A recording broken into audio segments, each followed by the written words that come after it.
morning, friends. Good morning. Let's start our service.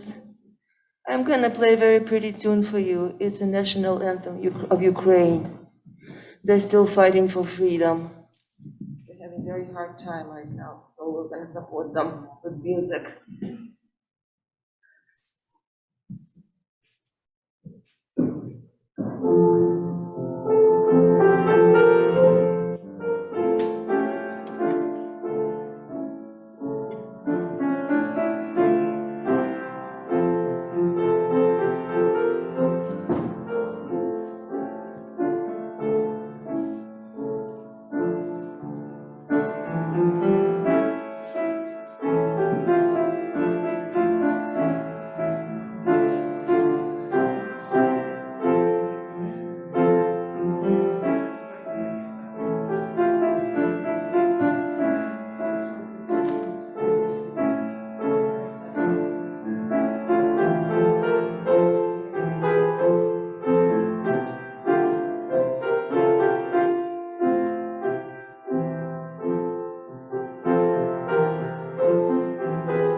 What an appropriate way to start our service this morning. Thank you, Olga. Good morning, everybody. I'm Reverend Lynda Sutherland, minister here at First Parish Northborough, and I'm so glad to be here with you this morning, those here in person and those of you at home on Zoom. Well, you may notice that we are still asking folks to mask up. We're working toward the day when we can feel we can safely open up our services to less masks, more interaction, maybe some food and singing together. And we're going to be working toward that in a measured fashion, hopefully as people feel more safe to do it. So please keep your eyes on your emails so you know what to expect each Sunday when you come to church. Our worship theme for March is renewing faith, and our call to worship is hoping and trusting for so many things by Katie Kendarian Morris. Here we have come into this sacred space, quieter now with our readiness, hushed voices, hoping, trusting for so many things, for connection, for communion, for inspiration, for information, for healing, for wholeness, for words, for music, for celebration and consolation. Here we have come into this space, bringing all of who we are. Let us be willing. However, we are changed. Come, let us worship together. And our chalice lighting words are from the Reverend Maureen Killoran. It's called, "We Come Together Without Creed." In this free church, we come together without creed, focusing instead on the core values of justice, equity, and compassion, of mutual acceptance of our diverse ways of being, as we seek to connect ourselves more fully with the unfolding truths of life and our world. We come together in shared conviction that all people deserve a voice in matters that concern them, and that it is up to each of us to protect the rights of all, particularly those who, for whatever reason, have long been held in silence. We come together in the stubborn belief that community is possible and that peace is more than a dream. We commit together to affirm in our actions as well as our words the inherent worth and dignity of every human being. We come together in awareness of our interdependence with all humanity and with the wider web of existence, for that too is what we mean by we. In this free church, we come together without creed, believing that the way we live in the world bears testament to the value of our beliefs. And we light our chalice as a beacon of hope for all who have gathered here this day, and for all who have ever walked through our doors or joined us online, for those who may yet find this spiritual home, and for those whose paths will never come our way. For all this, and for all those things, we dare to hope and dream. We kindle our flame this day.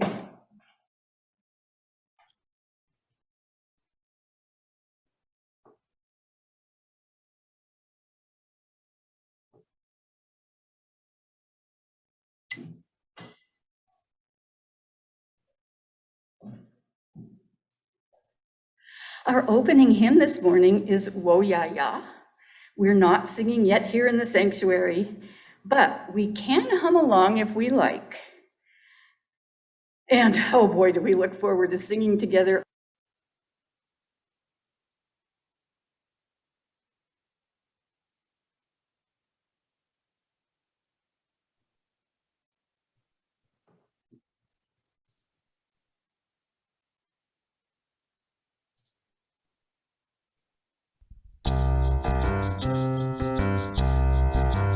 We are going, heaven knows where we are going, but we know it,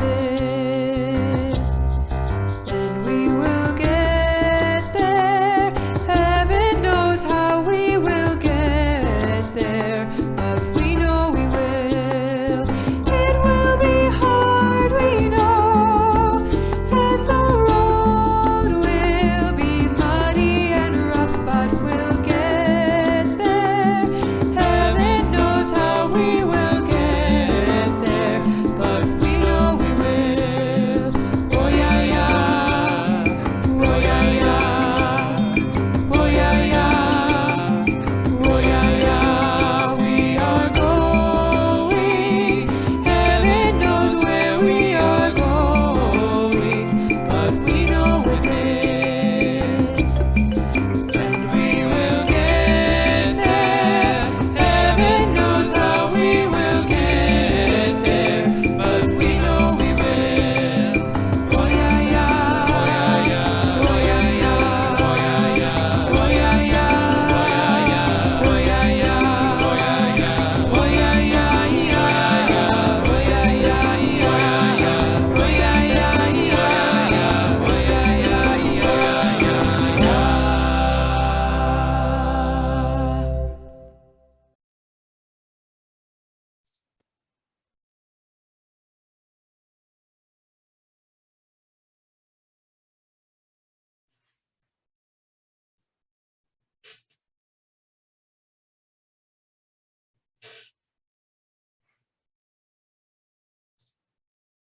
Of 51 rose up from emotional and physical devastation to become one of the most prolific women botanists of the 20th century.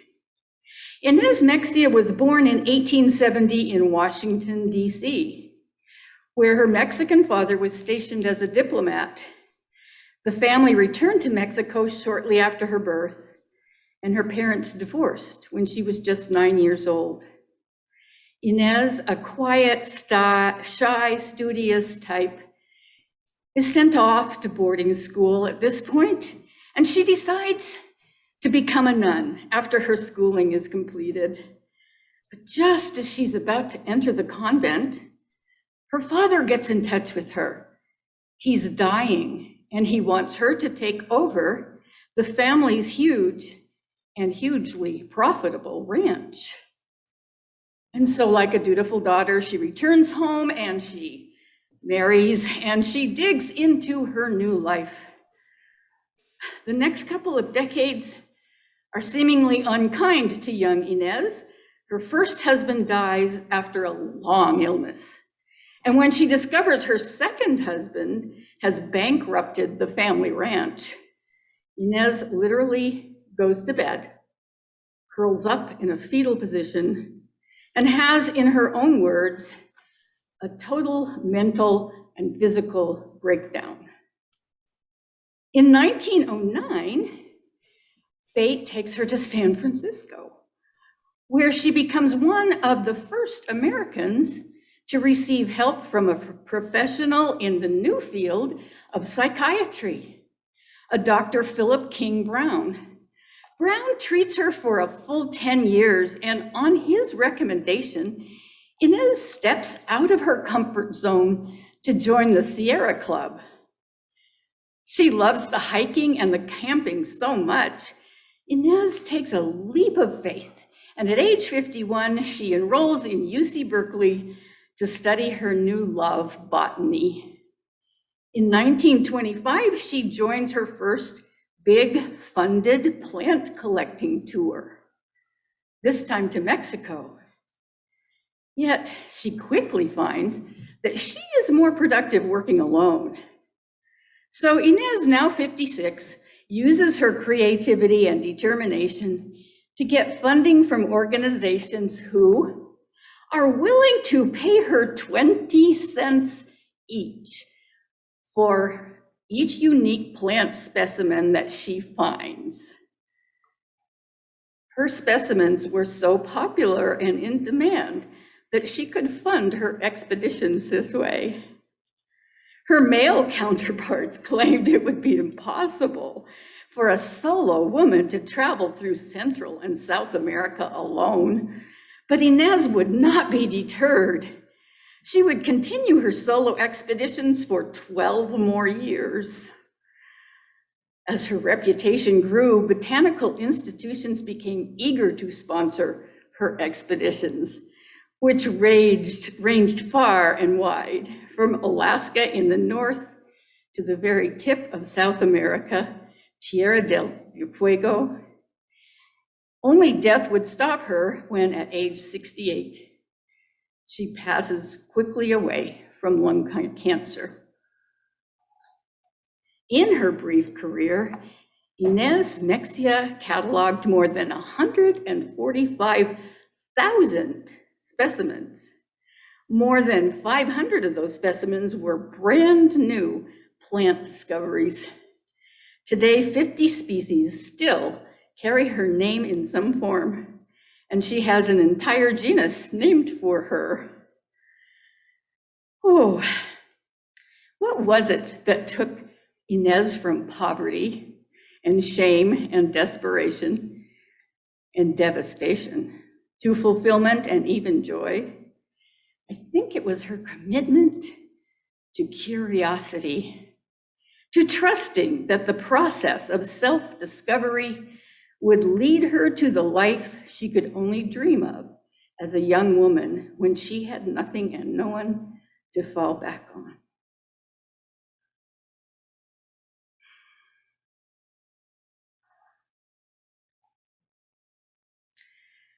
And now, before we go into our joys and sorrows portion of the service, I'm going to say a prayer for peace.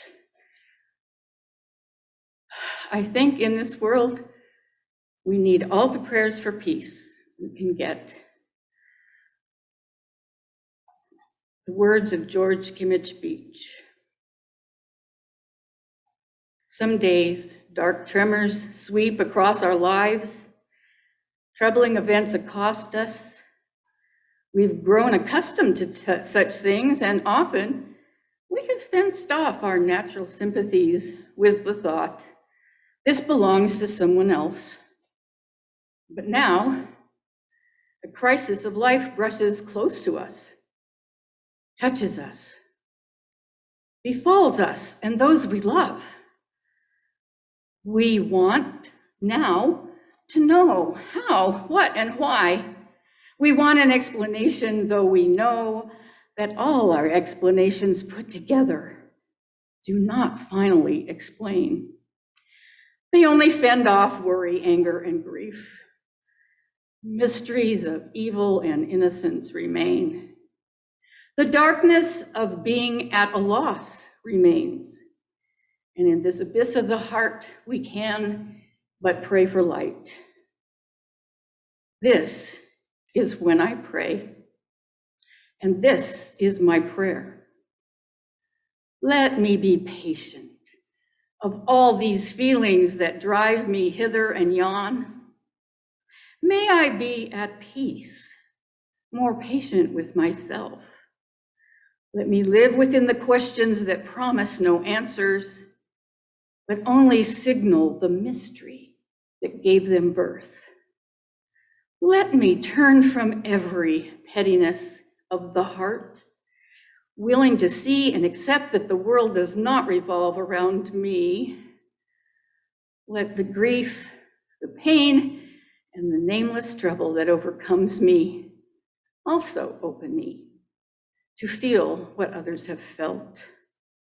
Giver of being and freedom, unbind my compassion for all beings about me and set free the child of grace within me. Amen and blessed be. Our reading this morning is from the Reverend J. Wallen's sermon called A House of Hope. He says, Universalist Clara Barton, who among other achievements in her life, not only opened the first public school in the state of New Jersey, but during the Civil War, went to battlefields to provide medical care to wounded soldiers. And then after the war, she founded the Red Cross of America. Think of her accomplishments. And I think perhaps I should do something more lofty than just giving a few dollars to a good cause. But Clara Barton says, she made one statement in particular that moved me. She said, I have an almost complete disregard of precedent and a faith in the possibility of something better. It irritates me to be told how things have always been done. I defy the tyranny of precedent. I go for anything new that might improve the past. This to me is more than anything else, is the foundation that our religion rests on.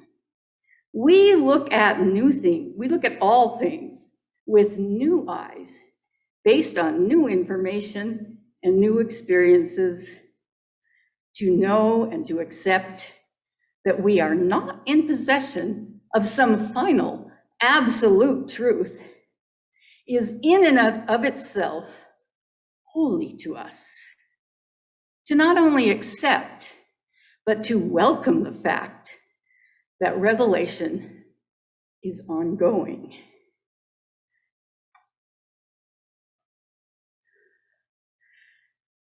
He says, this is embedded in our principles, in the free and responsible search for truth and meaning.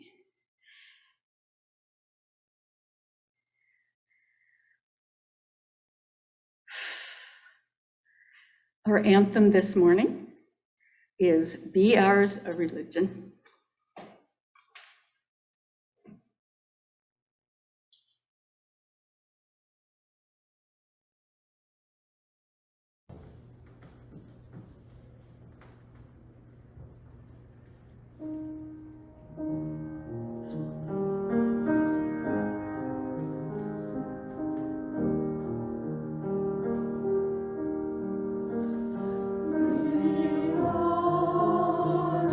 Religion.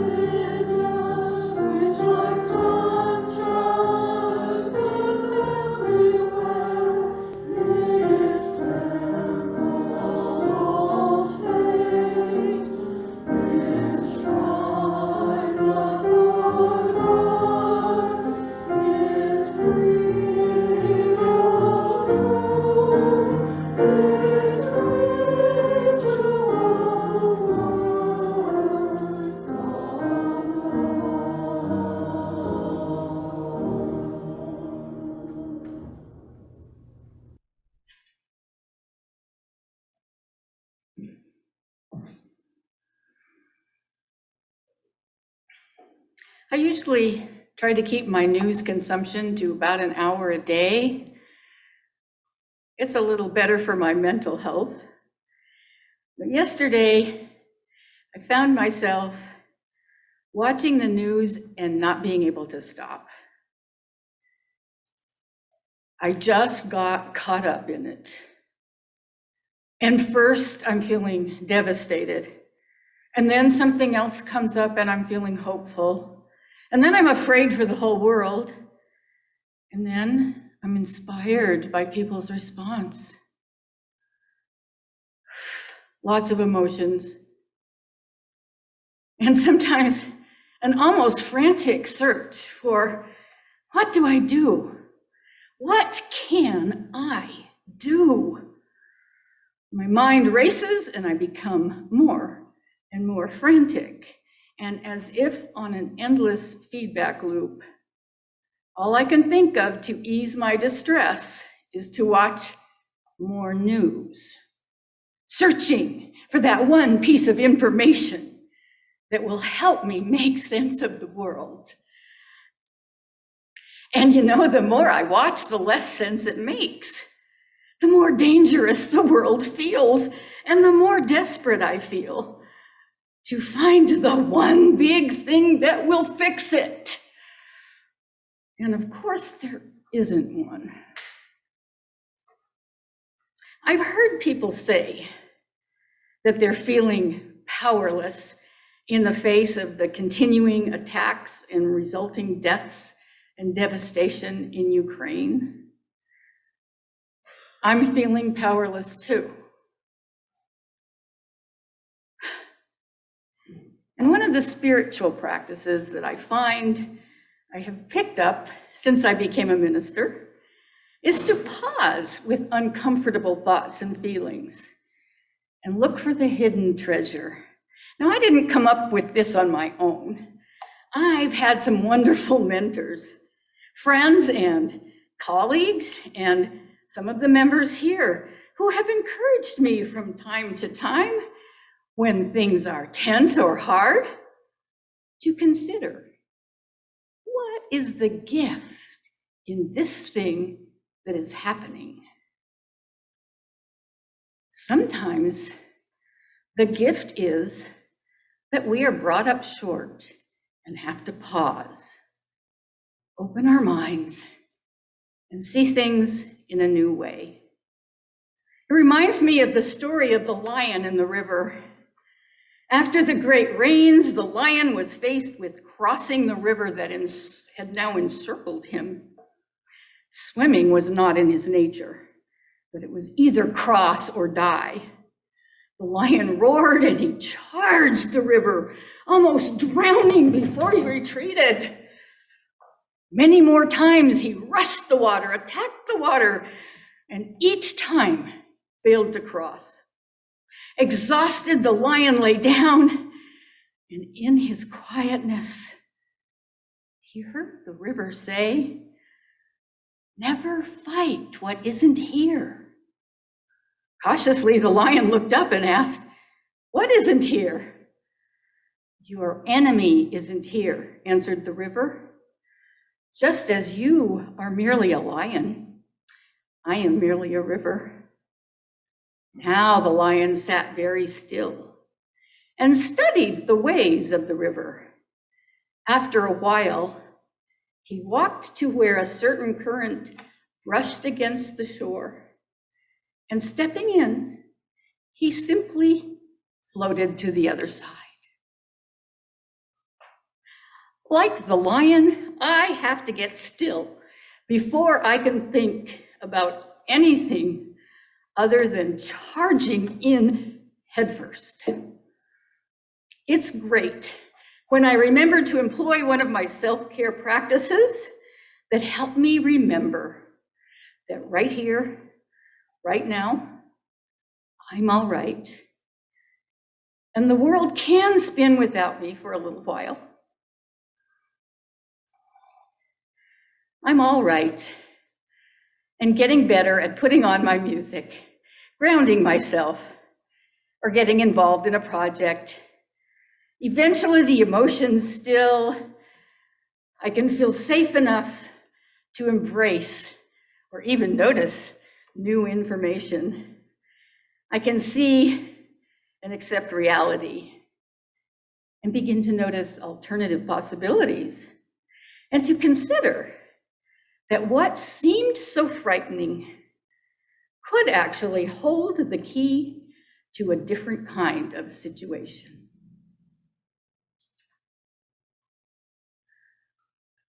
A solution that asks us to step back and surrender to reality.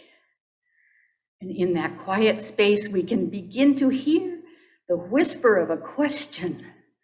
Do I have to charge into this head on? What am I really wanting to accomplish? Is there another way to go about this?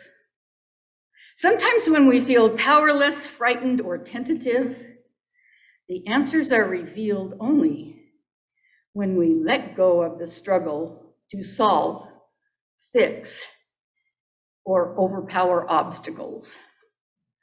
No matter the situation, even when we feel like life has stripped us of control, stripped us of our agency, we still have our power. We have power over our attitude, our actions, and our outlook, and our feelings. Holocaust survivor Viktor Frankl calls this our last freedom, freedom to choose our response. In his seminal work, Man's Search for Truth, he states, the way in which a man accepts his fate and all the suffering it entails, the way in which he takes up his cross, gives him ample opportunity, even in the most difficult circumstances, to add a deeper meaning to life. Sometimes having an open mind means more than being open to new ideas, new answers. Sometimes it means being open to entirely new questions. Sometimes it means saying, that is not mine to solve. Sometimes it means changing paradigms entirely, seeing new meanings in things, embracing a new identity or a new sense of purpose. Embracing the new, of course, means loosening our grip on what we've been holding on to so tightly. It can feel unsettling and disorienting. Sometimes being open to new ways of being in the world kind of feels like this.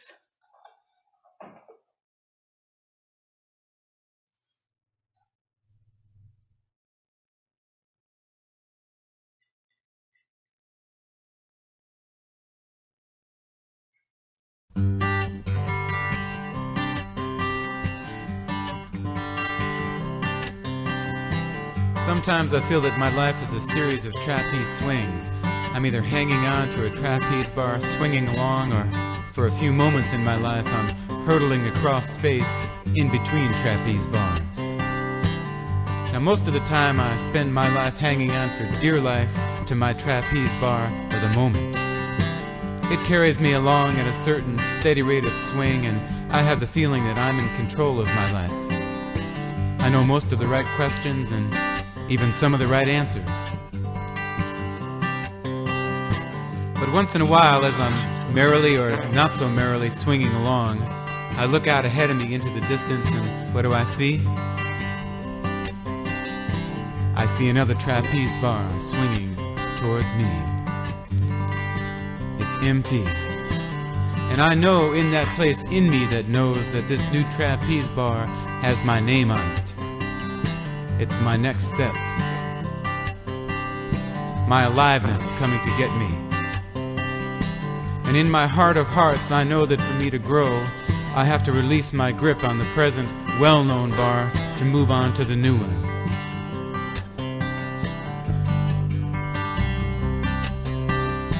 Now, each time it happens to me, I hope, no, I pray that I won't have to grab the new one.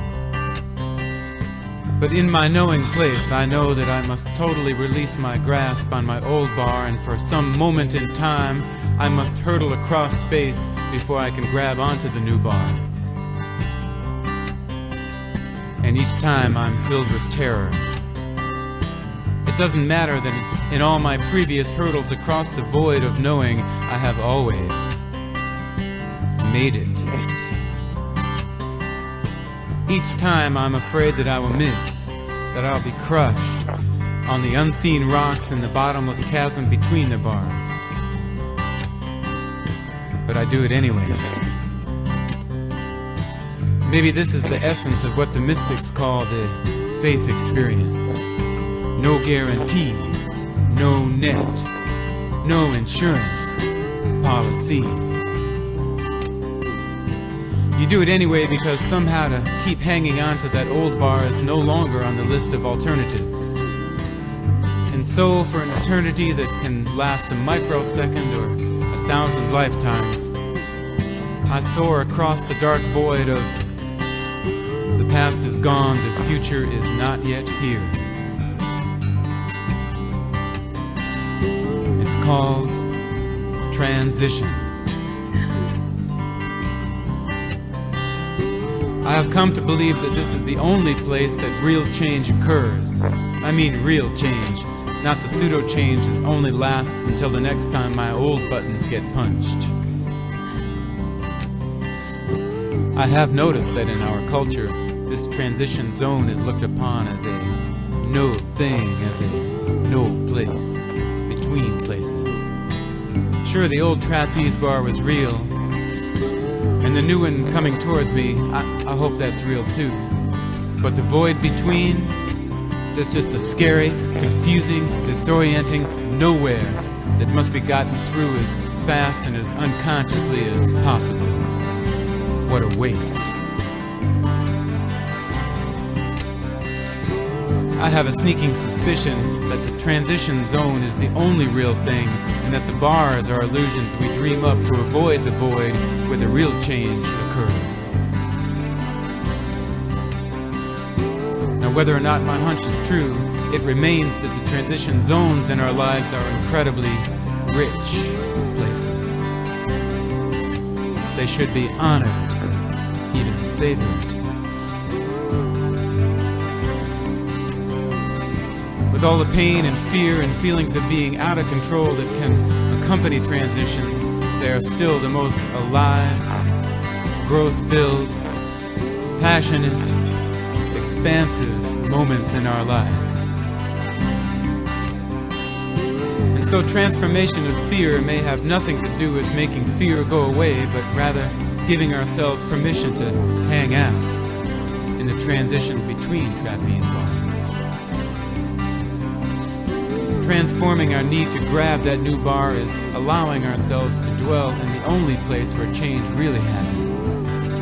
It can be terrifying. It can also be enlightening in the true sense of the word. Hurtling through the void, we may just learn how to fly.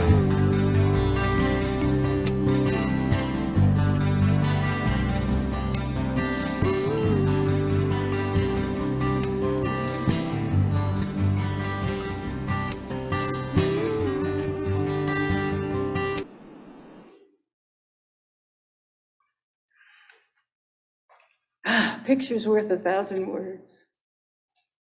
In that moment of letting go, we open ourselves to the deeper meaning, the wider perspective, and the more joyful, life-giving story.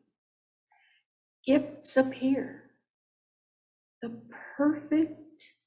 perfectly kind way to say a hard thing to a friend. A headline such as, Switzerland takes sides against Putin. Whoa.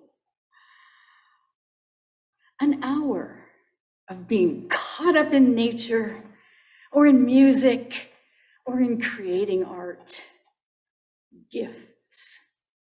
These are the gifts that change us, that keep us going, that can fire us up to go in new directions in our personal lives, in our families, in our congregations, our schools and workplaces and play spaces, in our interactions with other people and creatures and the economy.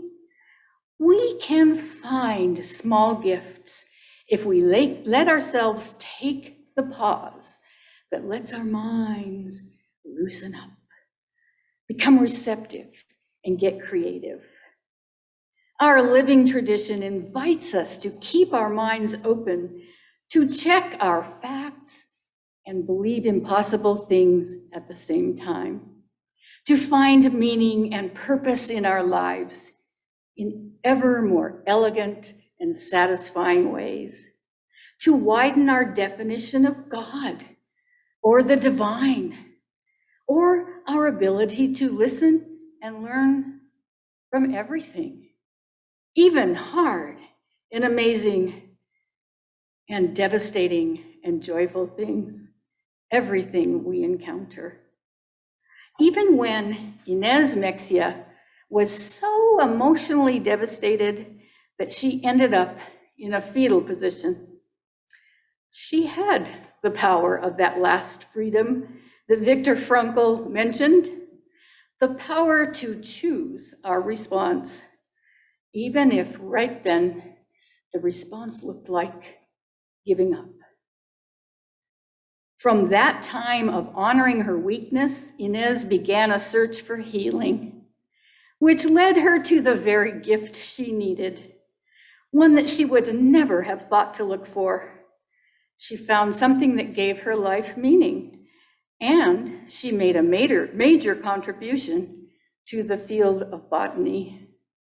Sometimes joining the Sierra Club can be just what we need to trust in life, to embrace love and joy, to open to new opportunities, to thrive in changing times, to be ourselves, to bring our gifts, to learn and grow and bless the world, to live life with renewed faith.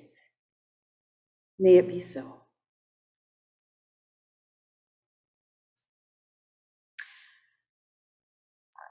Our offering today will be shared with the Unitarian Universalist Service Committee, a human rights organization with more than 80 years of work in solidarity with people who have experienced displacement. Right now, they are working with refugees from Ukraine. Ukraine is currently home to more than 1 million asylum seekers and internally displaced people, many of whom could now be forced to flee for a second time. Our donation information is in the chat for those of you at home. And I also want to just take a moment and make a final plea for the pledge drive, which is wrapping up this week. Every year we ask for a pledge, an amount that each person plans to contribute during the year.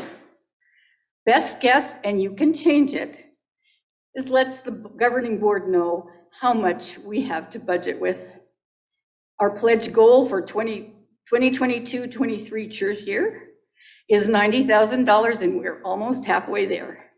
And so in the chat on Zoom, there will also be a link. If you want to go and fill out that pledge form, it just takes a moment.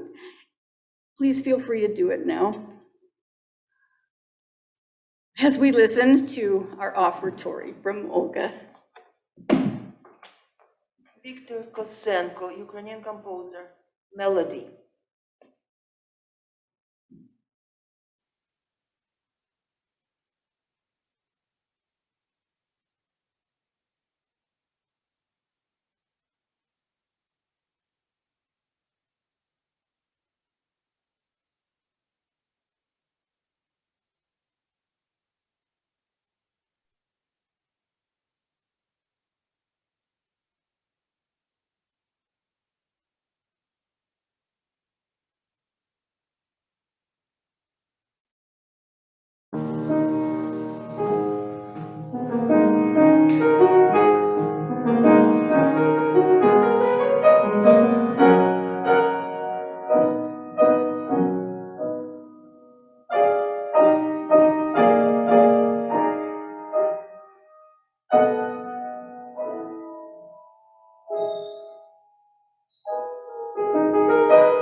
Thank you, Olga, bringing all this beautiful Ukrainian music to us.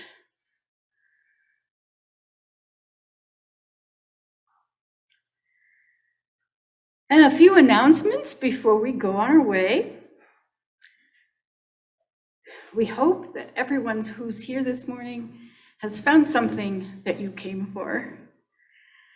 Some other opportunities to connect in with the church community this week are today, this afternoon at 1 o'clock, is family activity, tracking with Cynthia Menard from 1 to 2:30, and everyone is welcome.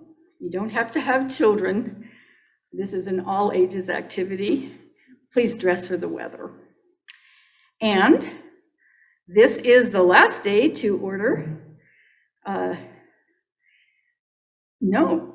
Next Sunday will be the last day to order Alice's coffee. It's a delicious, organic, fair trade Nicaraguan coffee, and a portion of the proceeds for every bag that is purchased goes to the World Learning for a Fellowship for Follow-Up Projects for Study Abroad students. And to find more ways to engage and support each other and connect, read your Circle of Care email every Tuesday afternoon. We'll also have some enrichment activities or articles and interesting things to do with the theme of the month. And on Friday morning's perspective, we'll keep you updated with information on church news and events, social justice issues, and more. And so, as we end our service this morning, I offer this benediction by the Reverend Scott Taylor, based on the words of Martin Luther King. Faith is taking the first step, even when you can't see the whole staircase.